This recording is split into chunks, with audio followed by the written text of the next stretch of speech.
Shalom, povo santo! Bem-vindo ao nosso canal no YouTube da Igreja Reino Manifesto. Eu sou Renata Barbosa, mestra da igreja, e quero compartilhar com você aqui um de nossos estudos, que você possa adquirir conhecimento através dessa palavra. Os nossos estudos são todas as terças-feiras, ao vivo, através do Google Meet, onde nós compartilhamos da palavra de Deus. Fique aí, então, com mais um aprendizado. A gente vai continuar no capítulo 1 de Apocalipse. A gente falou na última aula, da introdução de Apocalipse. Os 3 primeiros versículos fazem essa introdução.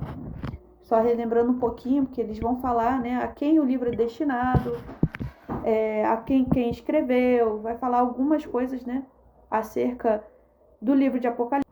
Então, hoje a gente vai ter essa continuidade do livro e dessa introdução, porque vai falar sobre a triunidade de Deus. Então, sobre o Deus Pai, o Filho e o Espírito Santo, E a gente vai ver algumas coisas acerca sobre isso, porque eu achei muito interessante a gente abordar, porque há muitas características e versículos cruzados na Bíblia que vão trazer essa alusão aos 3 e essa explicação. E eu achei muito interessante, porque Jesus ele faz esse comentário para trazer essa completude, Então o livro ele faz essa conclusão, do restante da Bíblia. Então agora ele vai trazer também essa conclusão em relação a cada significado da parte de Deus, dessa triunidade, ou como muitos dizem, trindade, mas a gente usa o termo triunidade, que é mais correto para a parte de Deus, amém? Vamos iniciar. E Apocalipse 1, do versículo 4 ao 5, diz assim: Eu, João, escrevo às 7 igrejas na província da Ásia. Graça e paz a vocês da parte daquele que é, que era e que ainda virá, dos 7 espíritos que estão diante de seu trono, e de Jesus Cristo. Ele é a testemunha fiel destas coisas, o primeiro a ressuscitar dos mortos e o governante de todos os reis da terra. Toda glória seja aquele que nos ama e nos libertou dos nossos pecados por meio de seu sangue. João dirige sua saudação de graça e paz às 7 igrejas literais da Ásia. Mais para frente nós abordaremos sobre as 7 igrejas de forma mais aprofundada dentro dos próximos estudos, amém? Então mais para frente a gente vai falar sobre essas 7 igrejas, a importância delas em relação ao que o João estava falando e como que isso remete à nossa vida, porque como a gente falou na última aula, Apocalipse tem uma verdade prática para a nossa realidade agora. Por isso, bem-aventurado aquele que lê esse livro. Ele vai trazer uma verdade prática. Então, as igrejas, elas também têm uma representação. Eu sei que a gente já teve um estudo em relação a isso, mas a gente não teve um estudo escatológico, de fato, ali se aprofundando com o que Jesus queria abordar com a nossa atualidade. Então, nós vamos ver nesse sentido. A saudação invoca a autoridade da trindade funcional.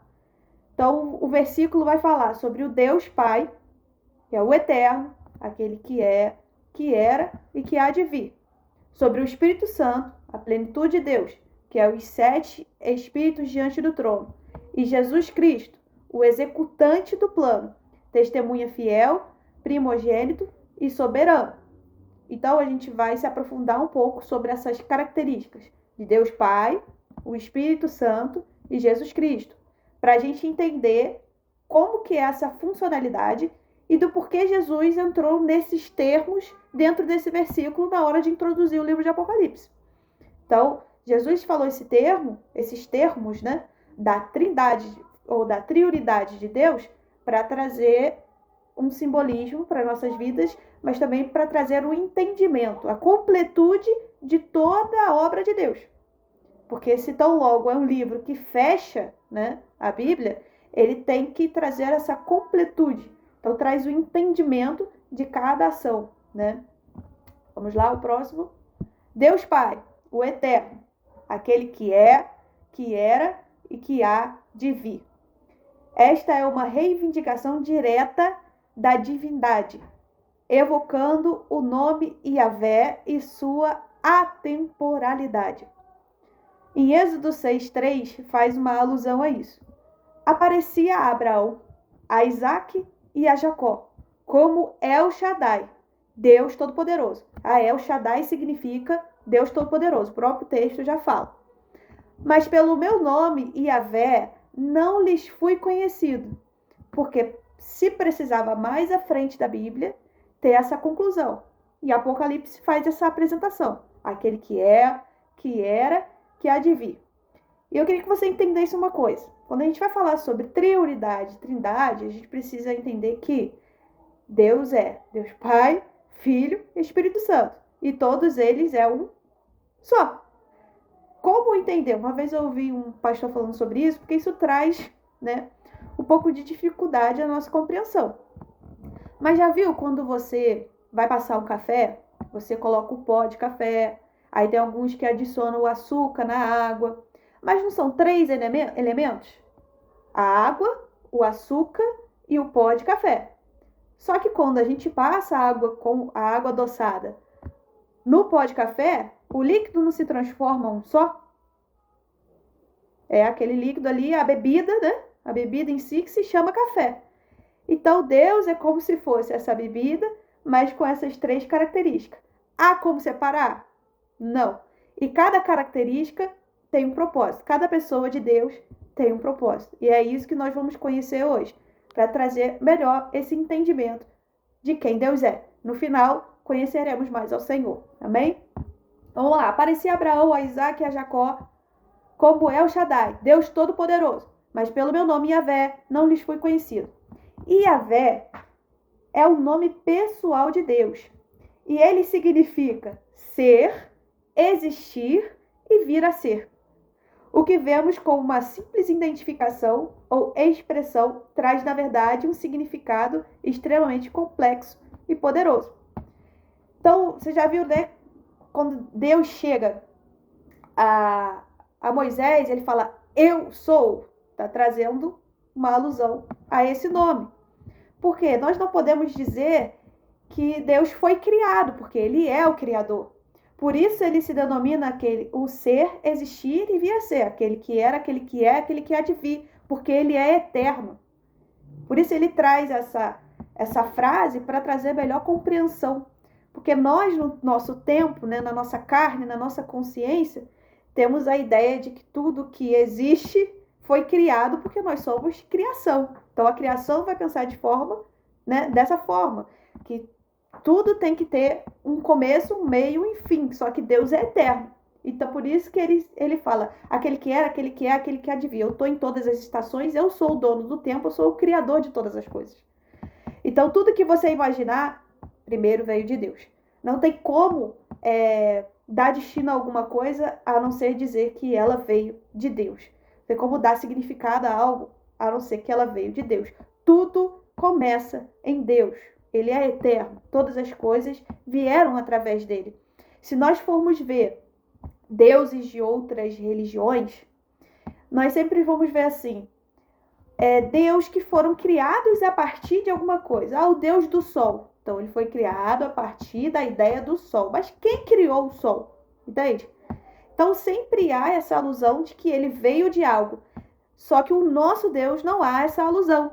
Ele não veio de algo. Ele é o tudo. Entende? Eu sei que é um pouco complexo, por isso que a gente fala que é complexo e poderoso, porque ele é o tudo. E a nossa capacidade humana, às vezes, vai ter dificuldade de conseguir entender. Mas ele é eterno, ele é o dono do tempo, ele é o dono de todas as coisas que há nessa terra, ele é o dono de nossas vidas, porque ele é eterno, ele não se encaixa na nossa ideia de tempo, né? Ele é atemporal, como a gente começou dizendo aqui. Então, ele é o dono de todas as coisas e o que domina sobre todas as coisas. O pregador e escritor John Piper diz: Deus nunca terminará se ele não veio a ser. Ele não pode deixar de ser, porque ele é ser. Deus é a realidade absoluta. Não há realidade anterior a ele. Ele é tudo que eternamente foi. Nenhum espaço, nenhum universo, nenhum vazio, somente Deus. Amém? Ele é tudo. Ele é a essência de todas as coisas. Nós precisamos ter essa compreensão. Nós não podemos colocar Deus num lugar limitado, né? porque ele é o tudo, ele é a realidade, ele é a afirmação, ele é o firmamento, ele é o fundamento. Então ele não tem começo, meio e fim, ele é. Por isso que ele se apresenta a Moisés. Eu sou. Eu não tenho começo, eu não tenho meio, eu não tenho fim. Eu sou. Eu sou eterno, né? Amém? Esse é o Deus Pai, aquele que é, como João diz, aquele que é, que era e que há de vir. O Espírito Santo, a plenitude de Deus. Aí João usa a conotação aqui no versículo. Dos 7 espíritos que se acham diante do seu trono. O número 7 simboliza a plenitude e perfeição da operação do Espírito Santo. Então Deus, ele é a essência. O Espírito Santo é a operação, a ação, entende?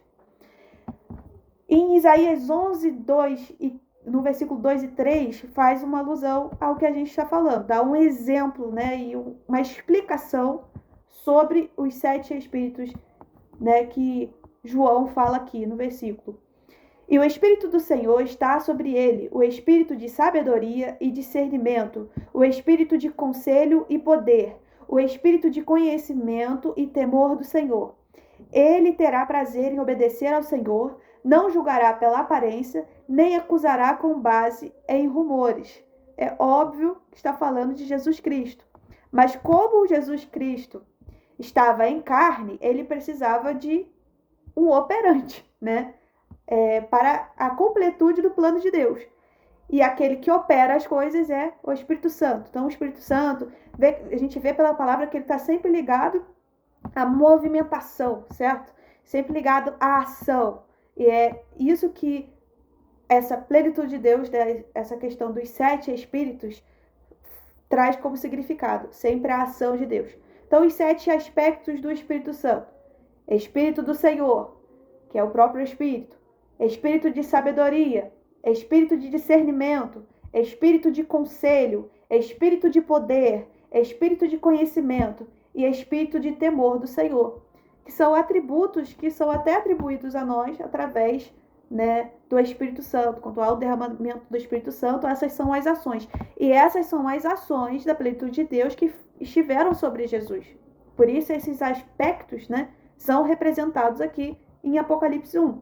Porque ele vai falar da triunidade de Deus, não vai falar dessa completude. E para haver completude, né, da parte de Deus, precisa haver a ação do Espírito Santo. Então vamos lá. Deus é a essência, o Espírito Santo a ação. E agora nós vamos falar do executante do plano divino, que foi Jesus, certo? Cristo é apresentado com 3 títulos messiânicos cruciais. A testemunha fiel enfatiza sua integridade e a verdade infalível de suas palavras e do que está sendo revelado. Os estudiosos dizem que há mais de 300 profecias descritas no Antigo Testamento que foram concretizadas em Jesus. Como vimos nos últimos estudos sobre dores do parto, as profecias ditas por Cristo se cumpriram em sua maioria em 70 depois de Cristo. Dentro dessa realidade, podemos observar que Jesus cumpre o que diz e ele virá com grande poder e glória. Né? Como nós poderíamos dizer, né, que Jesus de fato é uma testemunha, é fiel, é aquele que concretiza tudo que foi dito, né, se não meditarmos na palavra. E como diz aqui, vários estudiosos dizem que 300 profecias, né, do Antigo Testamento foram concretizadas com a vinda de Cristo. Então, isso mostra todo o plano divino, né, até a conclusão da palavra dele. Então, isso traz para nós, né, uma esperança de que tudo que está sendo dito em Apocalipse, que é futuro, vai se realizar. Então, é aquilo que a gente conversou na aula passada. O livro em si, o texto em si, nos traz a esperança, né? Porque ele há uma completude com o restante da história.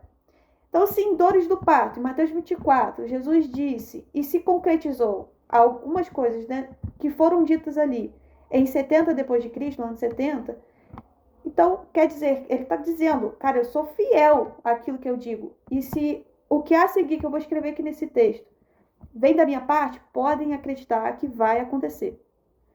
Então, por isso que ele fala, né? Sou testemunha fiel, que ele já se apresenta, né? Dando essa alusão a quem ele é. Concretizando ali, né? O que ele é. Vocês podem acreditar, vocês podem confiar em mim. Eu sou fiel. Lembra que eu disse lá atrás que isso ia acontecer? Eu vim, eu cumpri, né? E eu queria convidar você a abrir comigo, se você tiver com uma Bíblia aí, em Mateus 5, no versículo 17. A gente vai ler Mateus 5, do versículo 17 até o 19. Jesus fala assim: não pensem que eu vim abolir a lei de Moisés ou os escritos dos profetas. Vim cumpri-los. Eu lhes digo a verdade. Enquanto o céu e a terra existirem, nem a menor letra ou menor traço da lei desaparecerá, até que todas as coisas se cumpram. Portanto, quem desobedecer até o menor mandamento e ensinar outros a fazer o mesmo será considerado menor no reino dos céus. Mas aquele que obedece à lei de Deus e ensina-la será considerado grande no reino dos céus. Então Jesus veio para cumprir tudo aquilo que foi otorgado no Antigo Testamento. Então traz esse sentido que Apocalipse é, de conclusão. Apocalipse veio para concluir a história da humanidade, o plano divino de Deus nas nossas vidas. Amém? Vamos abrir também em João 8,14. João 8,14 diz assim: Jesus respondeu: meu testemunho é válido, embora eu mesmo dê, pois sei de onde vim e para onde vou. Mas vocês não sabem de onde vim, nem para onde vou. Então Jesus já fala isso. Meu testemunho é válido.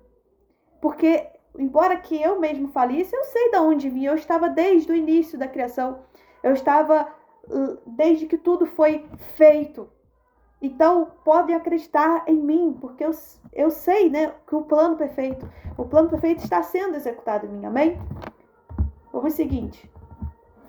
O primogênito dentre os mortos, suas credenciais da ressurreição. Esta vitória sobre a morte garante a esperança e a ressurreição dos crentes. O uso de primogênito não significa que Jesus teve um início de existência, mas que ele ocupa a posição de supremacia. Os antigos rabinos chamavam o próprio Yahvé de primogênito do mundo. Também aplicam o título messiânico de primogênito a Israel e ao próprio Messias. Se você puder tirar um print, né? A gente vai ler até um texto aqui, mas não vai dar para a gente abordar todos esses textos aqui. Então, se você puder tirar um print e depois ler, porque todos esses textos apontam para essas características que a gente está falando aqui no estudo. E por que a gente está falando? Os próprios rabinos chamavam Yahvé de primogênito do mundo. A gente sabe que a palavra primogênito, né? Primo de primeiro, gênito de nascer, né? De ser gerado, é isso que significa primo. Primeiro gênito, de nascer, ser gerado. A gente sabe que essa palavra, né, para ser usada a Deus, por ele ser eterno, né, dá uma alusão temporal, vamos dizer assim, né? Peraí, Deus foi criado, né? Mas não se aplica dessa forma. Eles usam essa fala para dizer que tudo vem por intermédio de Deus. Ele é o primeiro nesse mundo. Então, por isso, ele tem soberania sobre todas as coisas. Por isso, ele tem poder e domínio sobre todas as coisas, porque foram criados através das mãos dele, né? No nosso ser, há um DNA da parte desse Criador, que se confirma, né? Confirma o Deus eterno, executante de todo esse plano divino. E também esse título é dado a Jesus, né? Porque ele vem como primogênito. E é muito interessante porque em outras culturas, né, igual eu disse, sempre há um Deus supremo, um Deus soberano, um Deus maior em outras culturas, um Deus que foi criado a partir ou por intermédio de alguma coisa, ou há semideuses, né, que se colocam nessa capacidade humana, meio que imitando a Jesus, com um poder maior do que os homens comuns, né? Mas não há nenhuma outra religião que tenha um Deus supremo, soberano, né? Um Deus sobre todas as coisas, e um Deus humano, que se coloca no nosso lugar. A única religião que traz essas duas figuras de um Deus onipotente, onipresente, onisciente, um Deus soberano, um Deus grandioso, que não há outro igual, não há outro maior, e um Deus que se coloca no nosso lugar, que se diminui. A única religião que fala sobre isso, que tem essas duas figuras, é a religião cristã, a nossa religião. É a única religião que fala sobre isso. Por quê? E isso torna Deus completo. Porque se eu tenho um Deus grande, majestoso, maravilhoso, grandioso, eu me sinto totalmente diminuído e totalmente incapaz até de me relacionar. Entende? Mas também se eu tenho um Deus pequeno, né, humano, né, que está da mesma maneira que eu talvez não creio que ele seja capaz de romper com o sobrenatural. Porque ele está na mesma, vamos dizer assim, na mesma medição que eu. Só que Deus é tão bom, que ele é grande, que ele é majestoso, ele tem domínio sobre todas as coisas, então nos faz acreditar que o impossível pode acontecer e que a eternidade é real, e ao mesmo tempo ele também veio em forma humana, ele se coloca no nosso lugar, ele se diminui, assim como Paulo diz, né, no texto de Colossenses, que ele se esvaziou, ele se diminuiu para simplesmente estar no mesmo local que a gente e nós nos sentirmos, como é que eu vou dizer, abertos a ter esse relacionamento com ele, porque nós sabemos que ele sentiu as mesmas dores, que ele esteve no mesmo lugar e que ele se coloca até hoje no nosso lugar. Então, que ele tem um entendimento da sua criação.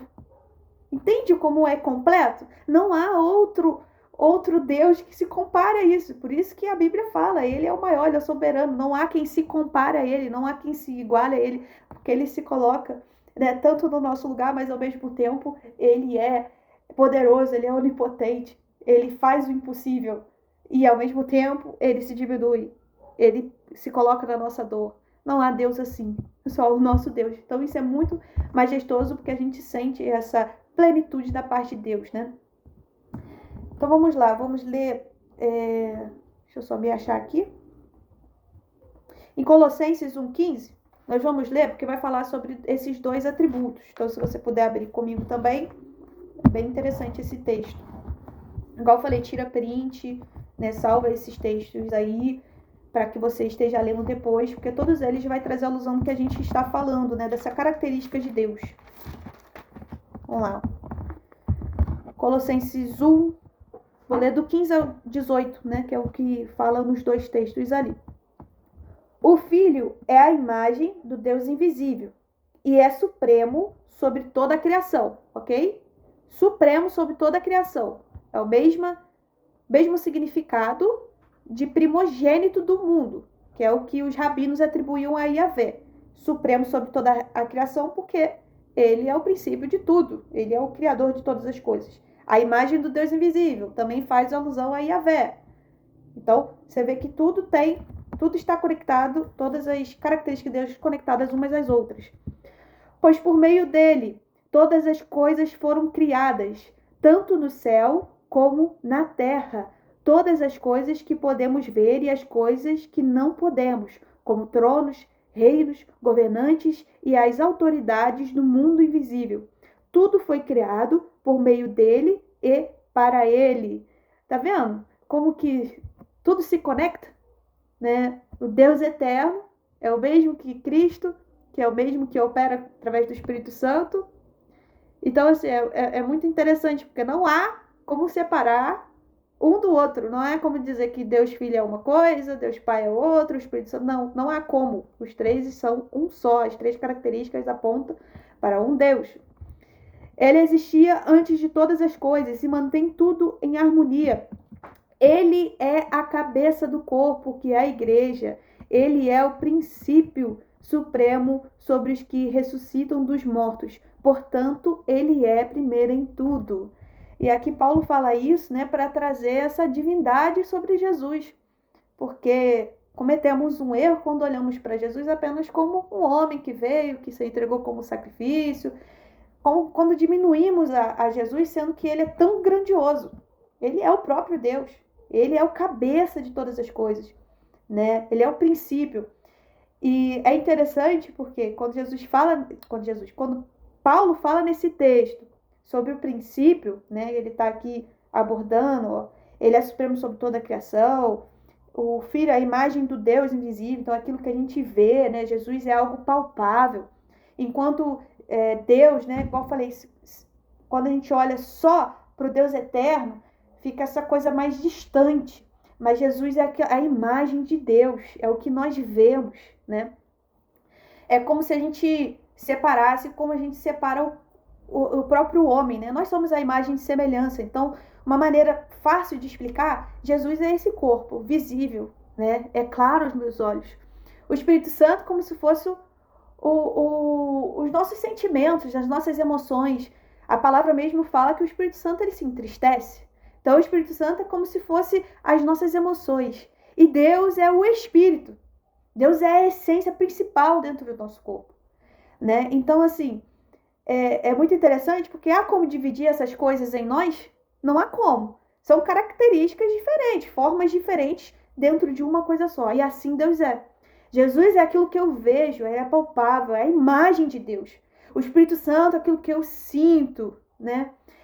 As minhas emoções. E Deus é o nosso Espírito, aquilo que há de eterno em nós. Talvez seja até difícil entender aquilo que há de eterno em nós, né? Pela nossa carnalidade, né? Pelos nossos pecados, pela nossa estrutura pecaminosa, infelizmente. Mas quando Jesus vier, quando ele ressurgir dos mortos, ele vai fazer com que isso seja completo, com que isso seja majestoso, porque nós ressuscitaremos num novo corpo glorificado, né? E esse corpo, né, estará até com essa parte espiritual toda constituída, e nós teremos um total entendimento da figura de Deus, da identidade de Deus que existe em nós, porque nós somos imagem e semelhança dele, né? Então vamos lá, Jesus é a imagem perfeita de Deus e o modelo de filiação a ser seguido pelos crentes. Jesus também é o soberano dos reis da terra.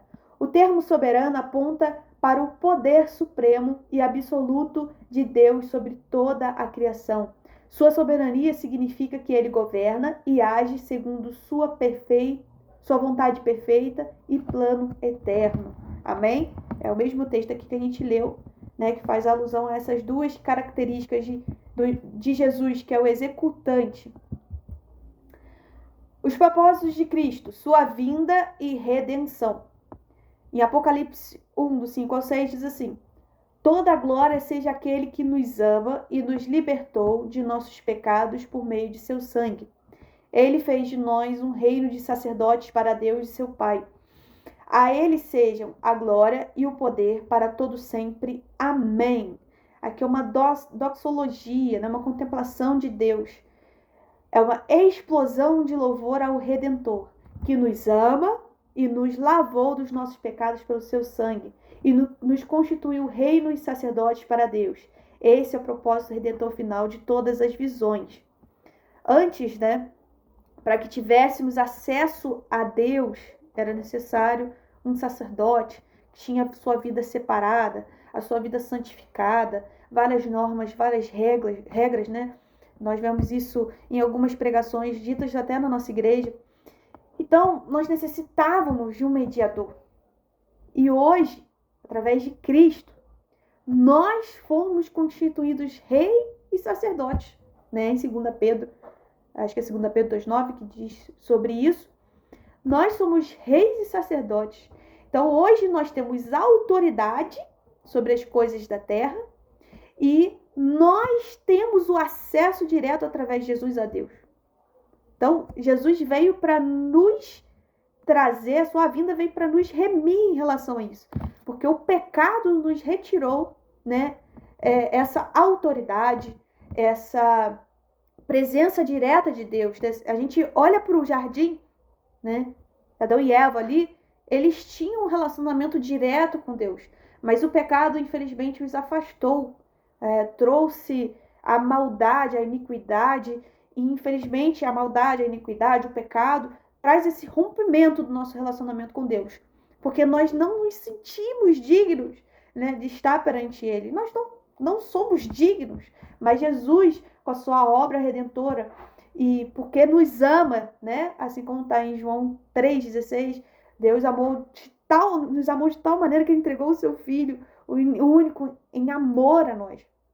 né? Justamente para nos remir, para nos trazer a identidade de volta, para trazer essa essência, essa imagem e semelhança de volta, para nos completar, nos restituir, amém? Aquilo que foi retirado de nós, para trazer de volta nossas vidas. Esse é o propósito redentor final de todas as visões.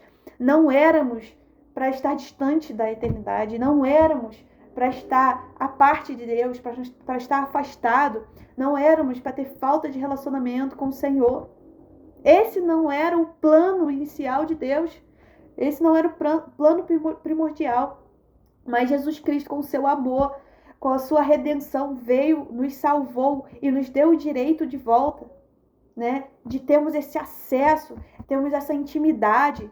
O poder e a sabedoria de Deus está sobre nós através do Espírito Santo. A ação dele opera sobre nós. É sobre isso que o texto está dizendo. Então, nós vamos ler a seguir o que acontecerá sobre o mundo. Mas se nós não tivermos esse entendimento de que Jesus Cristo nos torna completo, de que Jesus Cristo nos dá autoridade, que nós reinamos junto com ele, se nós não tivermos esse entendimento, como falamos na última aula, não tivermos entendimento da obra de Deus em nossas vidas, nós ficamos com medo, que nós achamos que, né, tudo aquilo que está ali descrito vai acontecer conosco. Mas quando nós tivermos entendimento que nós reinaremos junto com Cristo, que nós temos o poder, assim como ele tem sobre todas as coisas, porque não foi outorgado através da vida dele, nos faz, né, ter essa esperança sobre todas essas coisas, amém? Então vamos lá. Ele nos ama, o amor eterno e incondicional do Redentor por sua igreja.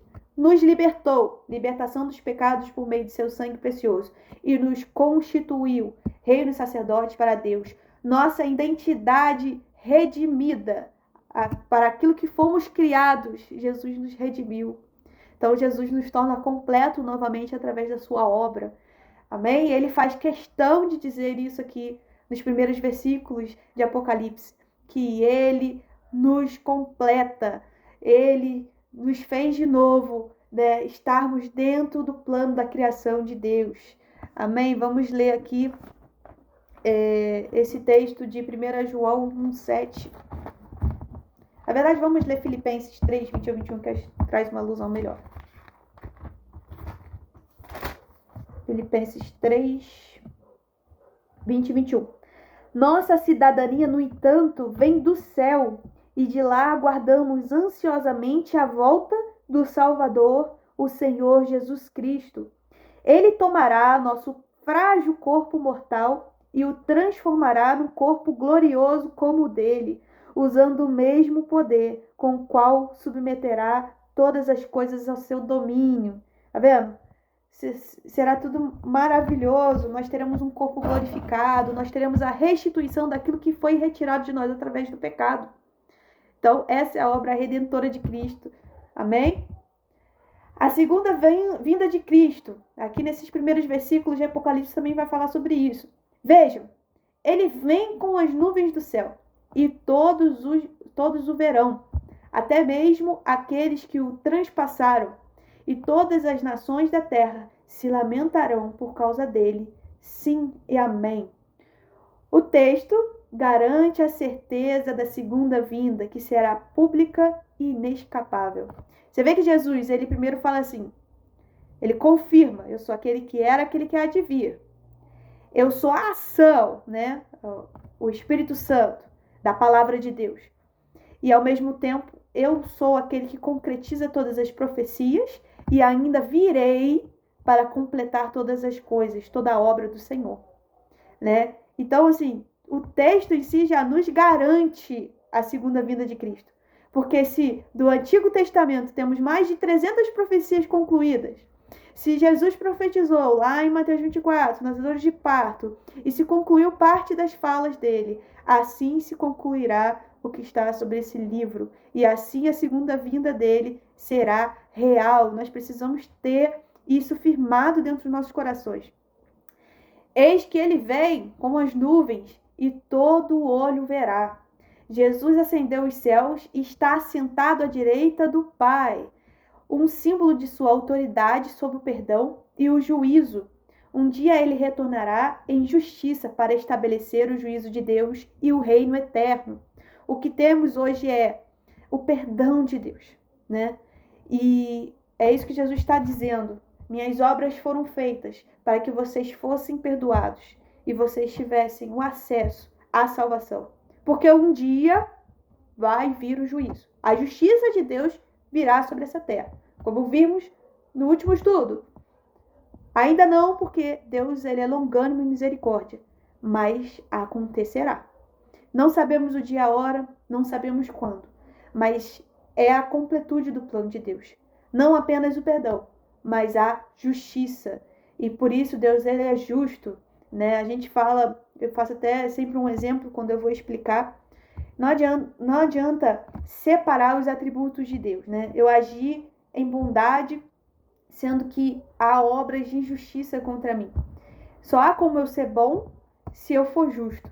Só há como eu ser justo se eu for bom, né?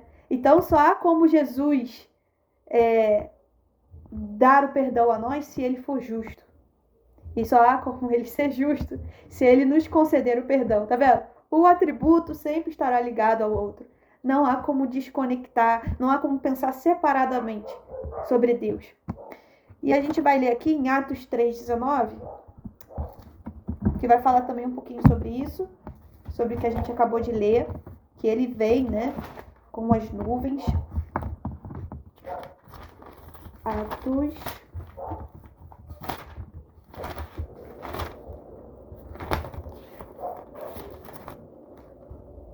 Atos capítulo 3, versículo 19. Agora arrependam-se e voltem-se para Deus, para que seus pecados sejam apagados.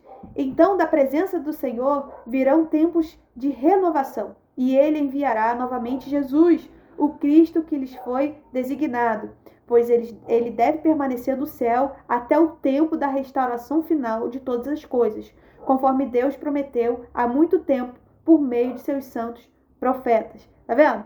Se arrependam. Primeiro plano, perdão. E volte para a presença de Deus, porque Jesus Cristo virá para o que foi designado, que é a renovação de todas as coisas. E ele deve permanecer lá no céu, tá vendo? Tá dando uma explicação. Por que Jesus foi? Até que tudo se cumpra, tudo que foi falado por meio dos profetas. Então, até que todas as coisas se cumpram, ele permanecerá lá. Mas ele virá. Aí a gente vai lá em Atos 1, do 9 ao 11, que fala assim: depois de ter dito isso, foi elevado numa nuvem e os discípulos não conseguiram mais vê-lo. Continuaram a olhar atentamente para o céu até que 2 homens vestidos de branco apareceram de repente no meio deles e disseram: homens da Galileia, por que estão aí parados olhando para o céu? Esse Jesus que foi elevado do meio de vocês ao céu voltará do mesmo modo como viram subir. Então, assim como ele subiu, ele retornará. E todo olho verá, como está descrito aqui em Apocalipse 1:7. Vejam, ele vem com as nuvens. Assim, da maneira, ele subiu para as nuvens e assim ele retornará. Até mesmo que transpassaram, e todas as nações da terra se lamentarão por causa dele, porque verão que ele é real, que ele é verdadeiro, que ele foi fiel, que ele deixou a sua mensagem, que ele nos alertou, que ele nos perdoou, que ele nos amou. Amém? A segunda vinda de Cristo, a continuação aqui. Até mesmo aqueles que o transpassaram. Aí o texto já está aqui logo embaixo, porque faz uma alusão a Zacarias 12:10. Está vendo como que a palavra ela toda se concretiza? É o que eu falei, não há como a gente ler Apocalipse e não lembrar de algumas passagens, tanto do Antigo, tanto do Novo Testamento, porque sempre vai haver essa sincronia, porque é a palavra do próprio Senhor. Apesar de ter 40 autores, né? 40 autores diferentes, mas o Espírito é o mesmo. É o Espírito de Deus que usou esses homens e a sua capacidade para escrever os livros, e Deus sempre deixa ali, ó, tá vendo? Como que tá aqui, ó, já tinha falado sobre isso e aqui se concretizou. Então a Bíblia sempre vai, né, se sincronizando. Zacarias 12:10 fala assim, tá logo aqui embaixo, tá, gente? Descrito aqui.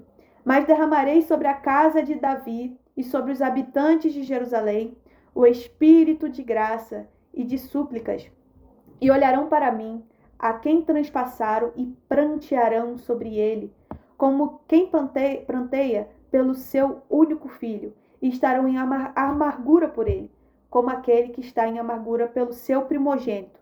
Por que falam assim, até aquele que os transpassaram? Aí é que o texto está falando, né, sobre Jerusalém, sobre os judeus, que eles pediram, né, a condenação de Jesus Cristo, foi por intermédio ali do sumo sacerdote, né? Então, assim, o que está querendo dizer? Quando Jesus vier, até aqueles que os transpassaram.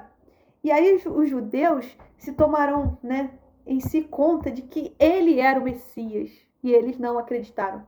Entende? Por isso que esse texto está falando disso.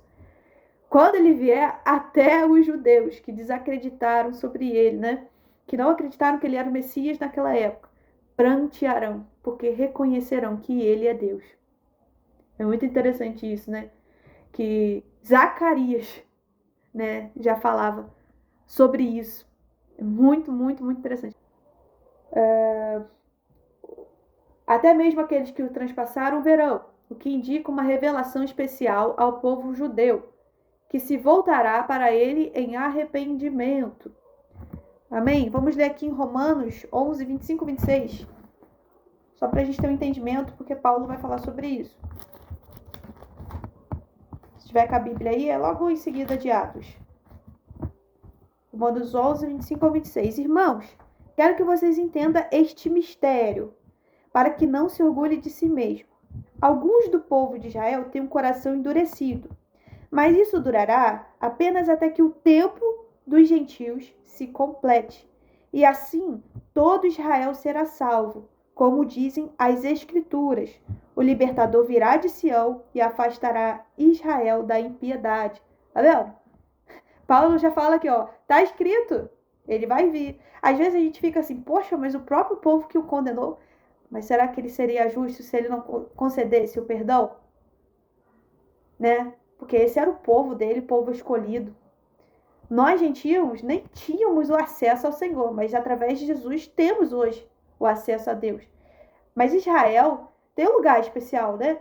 Porque desde a criação, desde o início dos tempos, eles estão servindo a Deus, né? E por causa de engano, por causa de sacerdotes que não têm o entendimento da palavra de Deus, assim como a pastora acabou de falar, né? Acabou que os judeus, eles não conseguiram acreditar que Jesus era o Messias. E isso também foi um cumprimento da palavra de Deus, porque Deus já sabia, né? Por quê? Aí Paulo explica o mistério. E não é para que a gente se orgulhe. Ah, eu tô salvo, eu fui perdoado já, eu vou, né? Fique aí os judeus. Não, tanto que Paulo pregava para eles. Não é para que a gente se orgulhe, mas é porque eles tiveram, por tanto falso ensino, é isso que acontece, o seu coração endurecido. Assim como Paulo, ele perseguia os cristãos, né? E eles tinham o coração endurecido em relação a Jesus. Mas, porque Jesus se revelou a ele, ele passou a acreditar. E assim será também com os judeus. Porque isso é o significado da justiça de Deus. Ele tem que ser justo. Então, eles verão a Jesus e terão a oportunidade de se arrepender, né? Terão ali a oportunidade de serem libertos da sua impiedade por aquilo que eles fizeram com Jesus. Veja como Jesus, ele é longânimo, misericórdia, né? Maravilhoso. Mesmo sendo eles, né, os causadores da sua condenação, da sua morte. Mesmo assim, Jesus, ele ainda é misericordioso. Ele compreende, né, o porquê talvez eles não tiveram um total entendimento de que eles eram que ele era o Messias, né? Ainda lhes faltava o ensinamento de quem de fato Deus é, esse entendimento claro, né? Por isso nós precisamos meditar. Por isso nós precisamos compreender a palavra de Deus. Porque a cada dia mais a gente precisa se dedicar, né? São poucas horas que a gente fica aqui, né? 1 hora de duração à aula, e às vezes é um tempo que nós precisamos devotar ao Senhor para ter o entendimento, porque quanto mais nós compreendemos a palavra dele, mais a nossa fé se firma, mais a nossa fé resiste, mais nós permanecemos perseverantes. Vamos lá, a introdução do próprio Jesus, o alfa e o ômega. Eu sou o alfa e o ômega, diz o Senhor, aquele que é, que era e que há de vir, o Todo-Poderoso. O versículo conclui o prólogo. Prólogo é o que, gente? É uma sessão introdutória. A gente está começando um livro. Então, é uma introdução que Jesus dá ali para um melhor entendimento daquilo que ele vai falar. Então, o versículo conclui o prólogo com a autorrevelação divina de Cristo, tá vendo? Deus eterno e o Filho na mesma estrutura. Eu sou o Alfa e o Ômega. Alfa e Ômega, a primeira e a última letra do alfabeto grego, simbolizam que ele abrange tudo, ele é o começo e o fim, do princípio ao fim. Jesus é o início, o meio e o fim da história. Ele é o Pantocrator, essa palavra, né, usada grega para falar sobre isso. Aquele que tem a mão em tudo, termo que aparece 9 vezes no Apocalipse e enfatiza seu controle soberano sobre o passado, presente e futuro. Só há como Deus, né, como Jesus, tem autoridade sobre todas as coisas, se ele também for o criador de todas as coisas. Por isso ele é o princípio e fim. Aqui ele faz essa junção. Antes ele faz a explicação dos atributos de Deus, né, da triunidade de Deus, e agora ele fecha, né, somos um só. Eu sou o alfa e o ômega, o início e o fim, né? Tudo está sob o controle, tudo está sobre as minhas mãos. Amém? Em Apocalipse 22, 13, ele fala isso novamente, né? Faz alusão àquele que tem a mão em tudo. Eu sou o alfa e o ômega, o princípio e o fim, o primeiro e o último. Este título subverte a adoração ao imperador romano, afirmando que o único soberano legítimo é Cristo. Ele dirige toda a história humana e também nossas vidas individuais, né? A autoridade máxima que havia naquela época ali, quando João estava escrevendo, era o imperador romano. Então, esse texto está dizendo para aquelas igrejas ali naquele lugar também: eu sou único, soberano, maior sobre todas as coisas. Vocês precisam crer nisso, né? Não se afirmem sobre as autoridades dessa terra, né? Sobre os sacerdotes, com seus falsos ensinamentos. Se afirmem em mim, no relacionamento, na revelação da palavra que vocês têm da minha parte. Amém? Por isso que Jesus fala sobre isso. Conclusão: a majestade da triunidade divina. O prólogo, a introdução do Apocalipse, revela a majestade da triunidade divina. O Pai eterno, o Espírito Santo em plenitude e o Filho glorificado.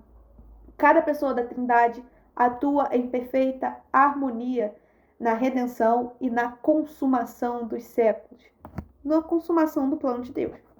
O Pai eterno, vamos lá, aquele que é, que era, que há de vir. Yahvé, a realidade absoluta. O Espírito em plenitude, os 7 Espíritos, sabedoria, conselho, poder, conhecimento, temor, a ação de Deus. O Filho glorificado, a testemunha fiel, aquele que confirma todas as coisas. O primogênito, o dono de tudo, porque de tudo dele foi criado. E o soberano, ele é Senhor sobre todas as coisas. O alfa e o ômega, o início e o fim. A mensagem é clara. Jesus reina agora e reinará para sempre. O mesmo que veio como cordeiro, retornará como leão. Que esta revelação produza em nós temor, adoração e esperança firme no domínio absoluto de Cristo sobre todas as coisas. Amém? Nós precisamos ter esse entendimento de como Deus é, de como Deus age e de todas as suas pessoas. Eu espero que tenha ficado bem esclarecido. Se tiver... Muito obrigada pela tua participação na nossa aula. Lembrando que nossas aulas são gravações ao vivo, né, através do Google Meet. Então, a maioria das vezes, por não ter ainda o suporte necessário, eu não vou estar atentamente olhando para você, ou um de nossos professores vai estar atentamente olhando para a câmera, porque nós estamos também dando atenção aos nossos alunos que estão ali presentes ao vivo dentro dessa aula. Mas espero que tenha sido bênção para a sua vida e que a palavra de Deus possa se tornar verdade prática e que o reino de Deus seja manifesto através de você. Amém? Fica com Deus, Deus abençoe, deixa o like, se inscreva no canal para poder acompanhar todo o nosso conteúdo da igreja. Shalom!